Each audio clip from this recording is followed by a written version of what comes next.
In the humble town of Bethlehem, a young shepherd named David tended his father's flocks.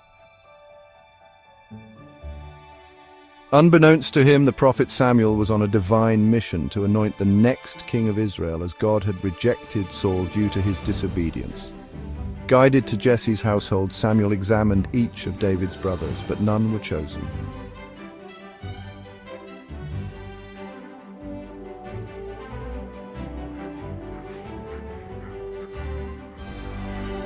When David was summoned from the fields, God affirmed, "Rise and anoint him, this is the one." From that day, the Spirit of the Lord was upon David.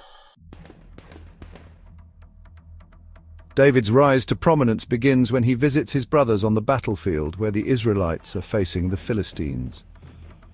The giant Goliath taunts the Israelite army, but David, armed with only a sling and 5 smooth stones, steps forward in faith.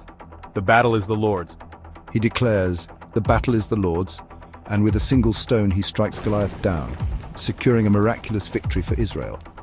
This act of courage earns David fame and the admiration of King Saul.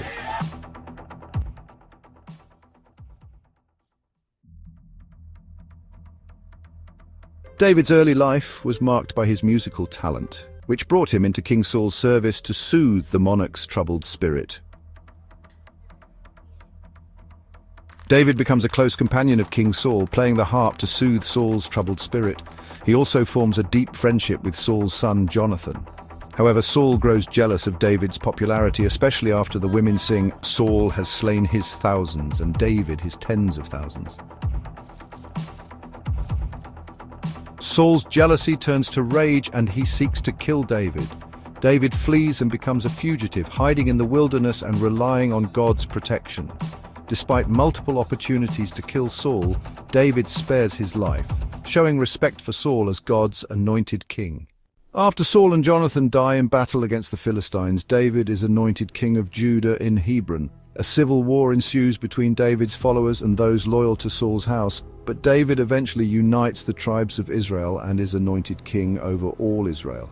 David's reign is marked by military victories, expansion of Israel's borders, and a deep desire to build a temple for God. However, God tells David through the prophet Nathan that his son, not he, will build the temple. However, David's life was not without personal failings. His affair with Bathsheba and the orchestrated death of her husband, Uriah, displeased God. Confronted by the prophet Nathan, David repented deeply, penning Psalm 51 as a testament to his remorse. David's household is marked by strife and tragedy. His son Amnon rapes his half-sister Tamar, and in revenge, Tamar's brother Absalom kills Amnon.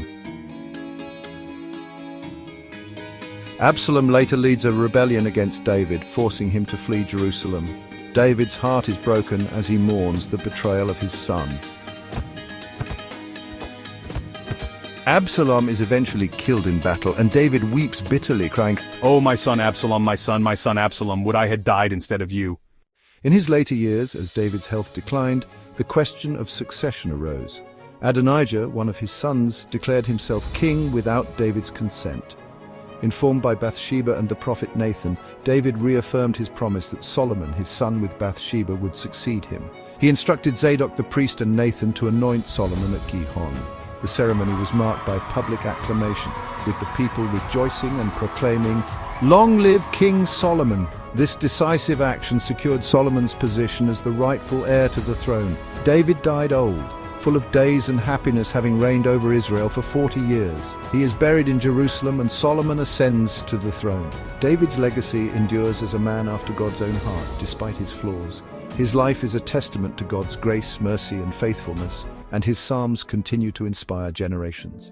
David's story is one of triumph, tragedy, and faith. He's remembered as Israel's greatest king, a warrior, a poet, and a man deeply devoted to God.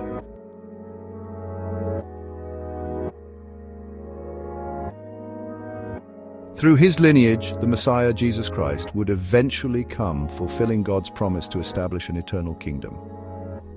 David's life teaches us about the power of repentance, the importance of trusting God, and the reality of God's redemptive love, even in the face of human failure.